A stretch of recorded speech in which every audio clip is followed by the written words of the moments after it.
Or Elizabeth and Jordan. I know I helped her somewhere. What a busy year. Oh, man. Oh, gosh. You know, it's special to be here tonight. I'm glad, so glad everybody's able to make it and make it safe. I want to thank everyone that made it to the Mass, and especially the reception. I hope you don't mind me looking at these notes here. I kind of put things together, and like most of the time, it's last minute things going on. I want to give special thanks to the Geiman and the Fisher and the Lewis families and the Wheelwrights.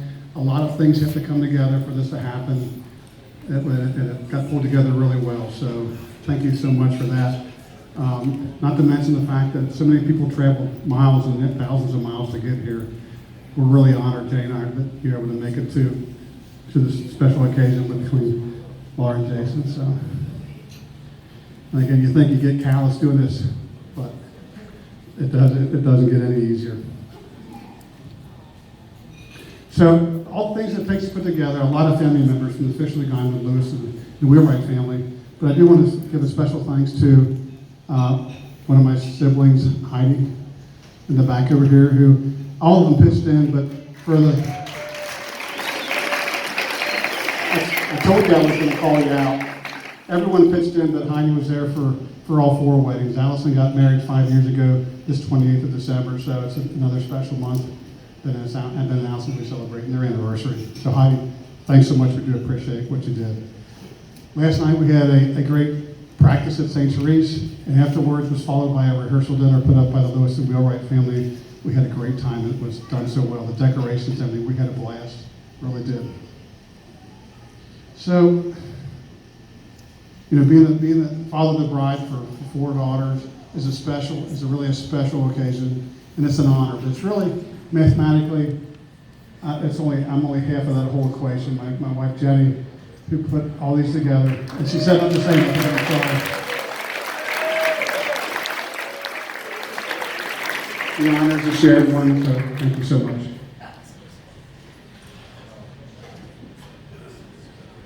Father of the bride. Oh my, here we go. If I shouldn't well up, I don't think, but you know, you think of what the father of the bride is. They're a guardian, they're a teacher, hopefully a mentor, a motivator, a filter to keep the good things to come in, the bad things from staying away. Hopefully, Mom and I did that. I think we did a good job. But when you look at what the father of the bride is, you think of the true, what is a father? Looking at Webster's dictionary, the Merriam Dictionary, says that father is one who begets a child. First was the first definition. The second definition is God, first person of the Holy Trinity, God our Holy Heavenly Father. So I know there's some academics here, I know there's some people high within the church. I would like for you to petition Webster to make sure they get things in the right order, put God first, because with God in your life, he has to be first. Everything else with him will fall into place, whether good or bad. So Jason and Laura, you guys will find strengths and weaknesses with each other as you get through your journey.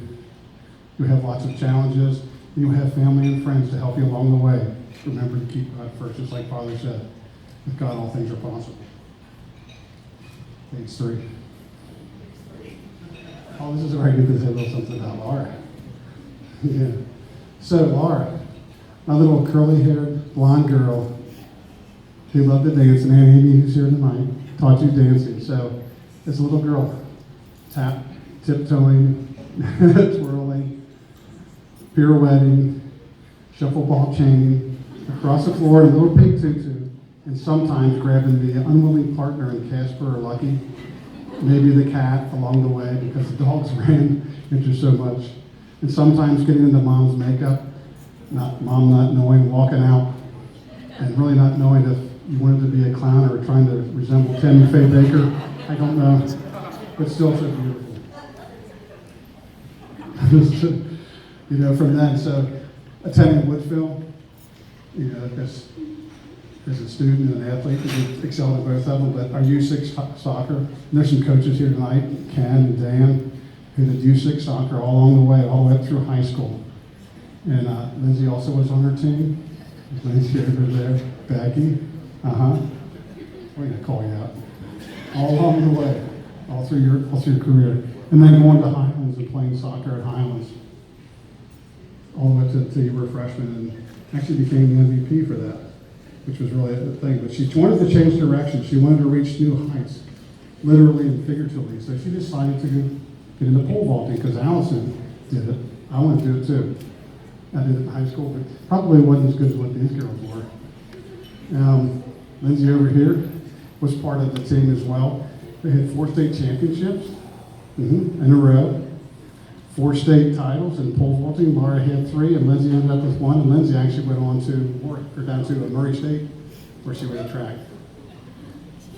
And Laura headed down to Moorhead, where she was going to get into nursing. And after I think a little while, I had a little trepidation and wanted to change direction and thought she would get into education. So go Eagles. She also had, when she went to change direction, she had a wonderful mentor in Dr. Decker, who came here all the way from Asheville. Thank you so much.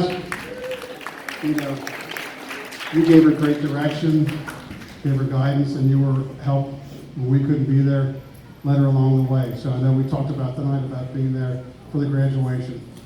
What a fun time. So there, pursuing education as a degree, also becoming president of sorority when you were a junior, wasn't it? Yeah. So as a junior, she was a sorority president, and she found ways to bring people into her direction, to help lead and find ways to give back just to the college, not just to the college, but to the community. She did a lot to help along those ways there, so she's a very giving person.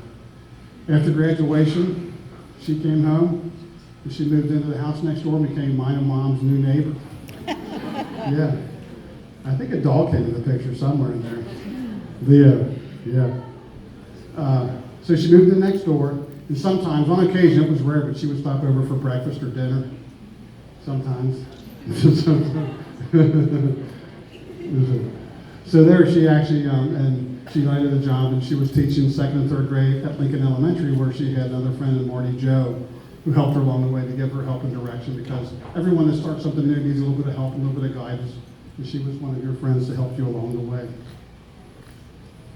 Go Devils. So, but so now, you're a friend to everyone, to help along the way, your friends and family. We're so proud of you. And now tonight you're before us, this beautiful bride, next to her husband, Mrs. Lewis. Mom and I are so proud for what you've done so far, and can't wait to see what you'll accomplish in the future. So we're real excited. Jason, your turn. So we talked last night. Mark talked about the Mayor talked about 2008, I think it was. Allison was over in Heidelberg, Germany studying, and then Jane and I went over for an extended for a little while, where we traveled to some different places. One of them was in Zurich. So I think the World Cup games were going on. Sam and Jason being good soccer players, and actually Jason played soccer at the academy. So, and I think you were a team captain. Yes, he was a team captain there. But we were walking down the streets of Zurich, and here thousands of people, trams going everywhere, and all of a sudden we just crossed paths, and it's like, oh my gosh, it's Mary, it's Sam. Oh my gosh, it's people from Fort Thomas. So we got to go 3,000 miles to see people who live 2 blocks from us. It's amazing. So it was a fun time. Do you remember what you did? Gosh. Could you ever imagine that night, probably the first time that I ever met you personally, that you would be here tonight, standing before us as my daughter's husband? We are so excited. You dated in high school about a year or 2 after, I think. So you were in high school, dated through college, and went different ways for a little while. But knew that there was true love between the both of you guys, and you came back to each other. And Jason, I think about a year into you dating back, you stayed at our house during Easter time. Easter Bunny came and delivered me. Jason asked for my permission to marry Laura, and Mom and I gracefully accepted you into our family. We couldn't be more proud to have you a part of our family. You have great qualities as a man. You're driven, you're hardworking, you're fun-loving, and also like me, you're kind of silent, strong type. Well, I'm not too silent, but maybe you're strong type. So Mom and I want to, we're so happy that, that you're part of our family. So now the family's so much bigger. We have Lewis's, the Geimans, the Fishers, the Wheelwrights. I mean, it just keeps going and going. It's amazing to be a part of such a loving family. So I know we're happy to have you in our family, to be a son, a brother, an uncle, and someday a father. And I know you'll be, that things just go by so fast, you won't believe how fast it goes by. So I'd like to raise the glasses for a little toast for Laura and Jason, for a happy and fun journey through your married life. Again, remember to put God first in your life. All things will fall into place. Toast. Cheers, cheers, cheers, my darling. Cheers. Cheers. Cheers. Bless your heart.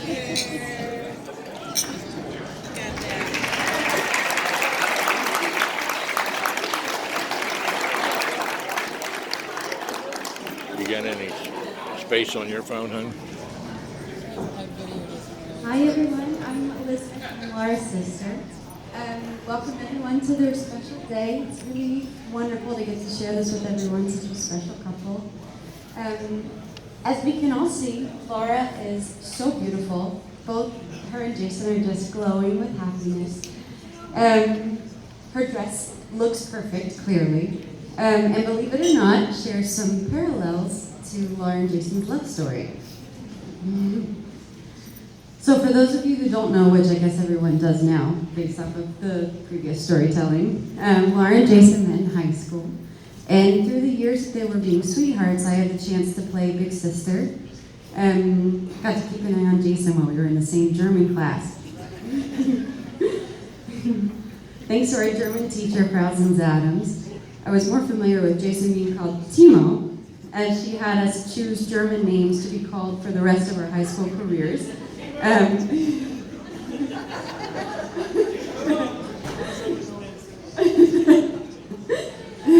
But now he's Jason. And Laura and Jason had the chance to share their high school moments together, go to dances and proms, and really grow up together. And they were both busy playing soccer. Laura was pole vaulting, going to school and spending time together with their friends.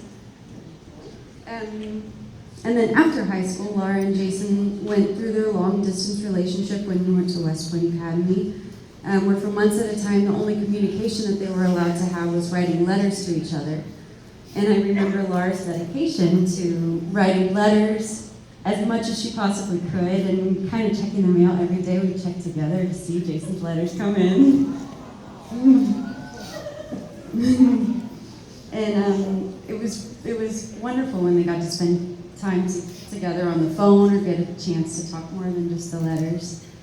And then later in their college years, Laura was at Moorhead and Jason's at West Point. They took their time to kind of forge their own paths, become their own people, grow independently. And in that time, Laura traveled all over the world, including to Russia, then Korea, then Russia, to visit Allison, then Germany, where en route they both endured this train car that smelled like kimchi and had dust everywhere. Trans-Siberian Railroad travel. And a particularly unfriendly little 7-year-old kid that looked disapprovingly on their kimchi that they had packed a couple days before, that chose to travel in a hot train car with. Laura went to Spain, to Finland. She completed her master's degree and ended up right where they hope to be in the future, in northern Kentucky, and met some really great friends teaching at Dayton. And Laura worked really tirelessly to teach these children and nurture these children, which is a trait that comes really naturally to Laura. Mentoring young children and being sweet. Then came the day when Laura mentioned that she and Jason had gotten back in touch. And this time with more lines of communication than just writing letters and the brief phone calls. And after their time apart and kind of becoming their own people, they knew that this was the real deal. And while they worked through the long-distance relationship, while they were apart distance-wise, their best qualities really complemented each other. Jason's dedication to communication, Laura's compassion and understanding, and both of their really great senses of humor. that are super vital when you're thousands of miles apart. Laura and Jason have worked through long-distance relationship, moving multiple times in the past year, and training a new puppy, which if you haven't seen pictures or videos of Tumbleweed, she seems like a really cute handful. But getting back to Laura's really stunning dress, this was the first dress that she tried on. There was some in-between time when considering, but much like Laura and Jason's journey, no, there was no smelly kimchi train cars in between trying her dresses on. Laura knew this was the dress, and she knew this was the one from the very beginning. So everyone raise your glasses to Laura and Jason, knowing the right one. Cheers. Cheers, cheers. Cheers. Cheers, cheers. Cheers. Praise the Lord and pass the ammunition of godly principles.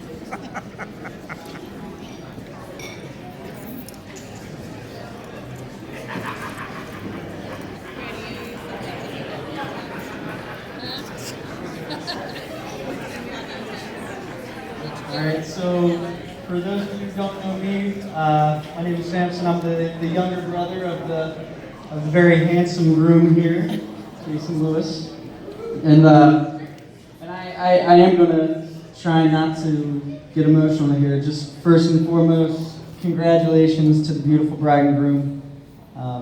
This wedding, being here with our closest friends and family that have come from all over the country and honestly all over the world, it is an incredible feeling. So to see you so happy with Laura, with your soulmate, someone who brings out the absolute best in you. I honestly can't say this enough, but I do. I love you both, and I am so happy for you. And now that my granny is asleep, it's time for the roast.